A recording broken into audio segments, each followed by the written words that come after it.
नमस्कार दोस्तों, मेरा नाम है विनीत पाठक। स्वागत है आपका आपके YouTube चैनल विनीत पाठक की पाठशाला में। आप हमारे साथ सीख रहे हैं parts of speech. Parts of speech में हम पढ़ रहे हैं एडवर्ब। एडवर्ब आपने बहुत अच्छे से अब तक के इंट्रोडक्शन से लेकर के और उसके बिगनिंग पार्ट को देखा। इसी क्रम में अब हम एडवर्ब में जो आज पढ़ने वाले हैं वो हम पढ़ने वाले हैं adverb of degree and adverb of cause. जी हाँ, बिल्कुल सही सुना आपने। हम इस पार्ट में पढ़ेंगे adverb of degree and adverb of cause. क्या होते हैं एडवर्ब ऑफ डिग्री? पहला क्वेश्चन ये राइज होता है कि क्या होते हैं एडवर्ब ऑफ डिग्री। तो डिग्री का अर्थ होता है परिमाण। जी हाँ, एडवर्ब ऑफ डिग्री का मतलब होता है परिमाण बताने वाले एडवर्ब। ओके, जबकि एडवर्ब ऑफ कॉज का होता है कारण बताने वाले एडवर्ब। राइट, तो एडवर्ब ऑफ डिग्री में अगर हम देखें तो जिनसे ऐसे वर्ब जिनसे हमें किसी कार्य के होने के परिमाण का बोध हो है।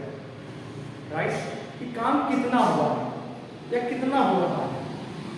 राइट, उसकी परिमाण जानकारी हमें मिल जाए तो हम कहते हैं adverb of degree.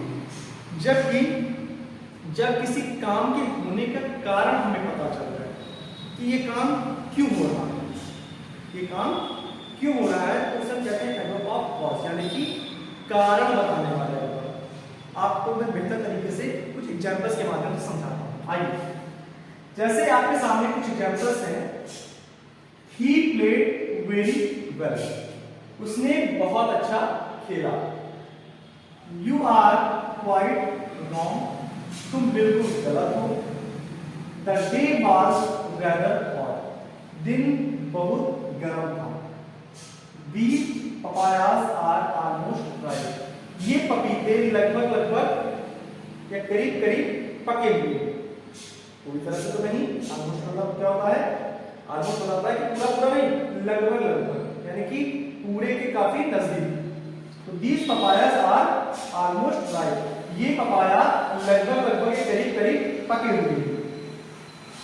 She was therefore unable to complete the work, वह इसीलिए काम को कर पाने में अनअबल यानी कि अक्षम थी, असमर्थ थी। राइट, वह इसीलिए काम को पूरा कर पाने में असमर्थ थी, कंप्लीट कर पाने में अनअबल थी। The office was closed on account of rain, office rain के कारण या वर्षा के कारण बंद था।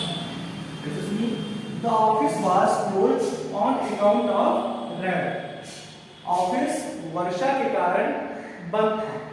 I did not attend the school on account of my mother's illness. यानी कि मैं मेरी मदर के बीमार होने के कारण, मेरी मदर के इलनेस के कारण I did not attend the school, मैं स्कूल नहीं जा सकता या मैं स्कूल अटेंड नहीं कर सकता। राइट, तो आपने इनका ट्रांसलेशन समझ लिया। अब हम समझते हैं जिसके लिए यहाँ पर प्रेजेंट होगी, यानी कि एडवर्ब। देखिए बेटा, पहले सेंटेंस में ध्यान दीजिए। ही प्लेड वेरी वेल, उसने बहुत अच्छा खेला। तो क्वेश्चन होता है कैसा खेला? बहुत अच्छा खेला। कैसा खेला? बहुत अच्छा, very well. Right, you are quite wrong, आप बिल्कुल गलत हैं। क्वेश्चन क्या बनता है? कितना गलत है? क्वाइट रॉन्ग, पूरा गलत है। क्वाइट रॉन्ग, पूरा गलत है। यू आर क्वाइट रॉन्ग, आप पूरा गलत है। कितना गलत है? पूरा। कौन है adverb? Quite. The day was rather hot, दिन बहुत गर्म था। दिन कितना गर्म था? बहुत गर्म था। रेदर, बहुत गर्म था, बहुत बुरी तरह से गर्म था। These papayas are almost ripe, ये पपाया करीब पके हुए। ये पपाया कितना पके हुए? ऑलमोस्ट पके हुए, ऑलमोस्ट। इन वर्ड्स पे आप ध्यान देते जाइएगा। तो आपने अपर 4 सेंटेंसेस देखे, ऊपर के 4 सेंटेंस को आपने देखा। क्या दिख रहा है सेंटेंसेस में? आपको सेंटेंसेस में दिख रहा है जब आप कुछ क्वेश्चन पूछते हैं। जैसे पहले क्वेश्चन में आप कहते हैं ही प्लेड वेरी वेल, किस तरह खेला? तो आंसर क्या था? वेरी गुड, बहुत अच्छा खेला। इसका मतलब क्या बेटा? वेरी गुड हमें क्या बता रहा है? खेलने का परिमाण बता रहा है, यानी उसकी डिग्री का बोल करा रहा है। कैसा खेला? बहुत अच्छा खेला, उसका परिमाण का बोल रहा है। Right? You are quite wrong, आप पूरी तरह से गलत हैं। आप कितना गलत हैं? पूरी तरह से गलत हैं, बिल्कुल गलत हैं। तो कौन बता रहा है बिल्कुल गलत है? क्वाइट बता रहा है। The day was rather hot, दिन बहुत बुरी तरह से गर्म था, या दिन बहुत गर्म था। कितना गर्म था? बहुत गर्म था। कौन बता रहा है? रेदर बता रहा है। These papayas are almost ripe, ये पपीते करीब करीब पके हुए हैं। कितना पके हुए हैं? करीब करीब, लगभग पके हुए। कौन बता रहा है? ऑलमोस्ट बता रहा है। तो ये हमें परिमाण का बोध करा रहे हैं, उसकी डिग्री का बोध करा रहे हैं। राइट? ये हमें उसकी डिग्री का बोध करा रहे हैं। तो हम कह सकते हैं कि ये जो अंडरलाइन वर्ड है ये हमारे क्या है बेटा? Adverb of degree. क्या है ये? Adverb of degree. क्वाइट बेटा क्या है हमारा? Adverb of degree. Okay, rather बेटा हमारा क्या होगा? एडवर्ब ऑफ डिग्री हो जाएगा। ओके, इसी प्रकार ऑलमोस्ट क्या हो जाएगा बेटा? ये भी एडवर्ब ऑफ डिग्री हो जाएगा। राइट? चलिए एक बार फिर से मैं रिवाइज करवा देता हूं एडवर्ब ऑफ डिग्री आपको। ही प्लेड वेरी वेल, उसने बहुत अच्छा खेला। उसने कैसा खेला? बहुत अच्छा, यानी कि काम के परिमाण का बोध करा रहा है, उसकी डिग्री बता रहा है। कैसा? बहुत अच्छा। तो हमारा वेरी वेल क्या हो जाएगा? एडवर्ब ऑफ डिग्री हो जाएगा। यू आर क्वाइट रॉन्ग, आप पूरी तरह से गलत हैं, आप बिल्कुल गलत हैं। कितना गलत है? पूरी तरह से गलत है, या बिल्कुल गलत है। कौन बता रहा है? क्वाइट। क्वाइट हमारा क्या हो जाएगा? एडवर्ब ऑफ डिग्री हो जाएगा। The day was rather hot, दिन बहुत गर्म था। दिन कितना गर्म था? बहुत गर्म था। तो कौन बता रहा है? रेदर। रेदर क्या हो जाएगा हमारा? एडवर्ब ऑफ डिग्री हो जाएगा, क्योंकि हमें बता रहा है कि काम का परिमाण क्या है, उसकी माप क्या है। These papayas are almost ripe, ये पपाया लगभग पके हुए, करीब करीब पके हुए। कौन बता रहा है? ऑलमोस्ट बता रहा है। तो ऑलमोस्ट हमारा क्या हो जाएगा? एडवर्ब ऑफ डिग्री हो जाएगा। राइट? नेक्स्ट देखिए बेटा, she was therefore unable to complete the work, she was therefore unable to complete the work, यानी कि इसीलिए वो काम को कंप्लीट कर पाने में, यानी कि पूरा कर पाने में असमर्थ है। therefore means इसीलिए। राइट? हमारा therefore क्या है बेटा? अंडरलाइन कर लेते हैं, आगे समझा। The office was closed on account of rain, यानी कि वर्षा होने के कारण ऑफिस बंद था। ऑन अकाउंट ऑफ, के कारण। I did not attend the school, मैं स्कूल अटेंड नहीं कर सका। On account of my mother's illness, मेरी मदर की इलनेस के कारण, यानी कि मेरी माँ की बीमारी के कारण मैं स्कूल अटेंड नहीं कर सका। ऑन अकाउंट ऑफ, के कारण। ऑन अकाउंट ऑफ मींस के कारण। तो बेटा ये क्या बता रहे हैं? रीजन बता रहे हैं। जैसे she was therefore unable to complete the work, work किस लिए? वर्क को कंप्लीट कर पाने में अनएबल थी, इसीलिए।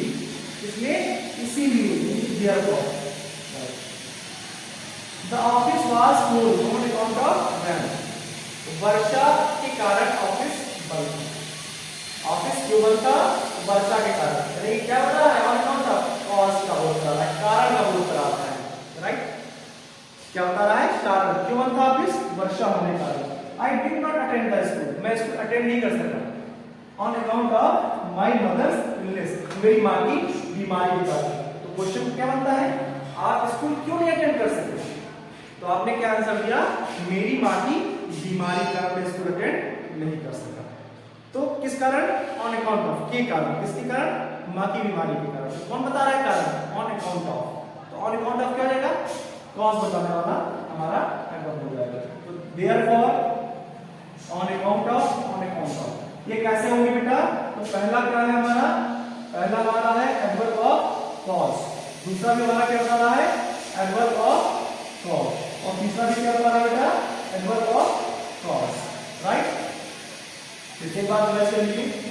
She was therefore unable to complete the work, और इसीलिए काम को कंप्लीट कर पाने में अनएबल थी। तो office was closed account of rain, वर्षा होने के कारण ऑफिस बंद था। I did not attend the school on account of my mother's illness, मेरी बीमार होने के कारण मैं स्कूल अटेंड नहीं कर पाया या नहीं कर सका। तो कुल मिलाकर के आपने नीचे की तीनों सेंटेंस में ये देखा कि आपको कॉज या कारण बताया जा रहा है एडवर्ब के द्वारा। पहले में therefore, दूसरे में on account of, तीसरे में भी on account of। and therefore होता है इसीलिए, on account वाला होता है के कारण। तो इस तरह से आपने देखा कि पहले में, दूसरे में और तीसरे में एडवर्ब ऑफ कॉज का वो हो रहा है। तो आप अगर इसे क्वेश्चन करोगे तो आपको आसानी से आंसर मिल जाया करेंगे। जैसे हमने क्वेश्चन कर करके आपको समझाने का प्रयास किया। जैसे पहले ही मैंने कहा she was therefore unable to complete the work, वो इसीलिए काम कर पाने में क्या वो इसीलिए काम कर पाने में या काम पूरा कर पाने में असमर्थ थी। तो इसलिए इसीलिए दूसरे में the office was closed on account of rain, यानी कि वर्षा होने का ऑफिस बंद था। हमने क्वेश्चन क्या किया, ऑफिस क्यों बंद था? तो हमने कॉज क्या बताया, ऑन अकाउंट ऑफ रेन, वर्षा होने का। ऑन अकाउंट ऑफ क्या बना रहा है, एडवर्ब ऑफ कॉज, राइट बेटा। तो इस तरह से आपने एडवर्ब ऑफ डिग्री और एडवर्ब ऑफ कॉज के बारे में बेहतर तरीके से समझा।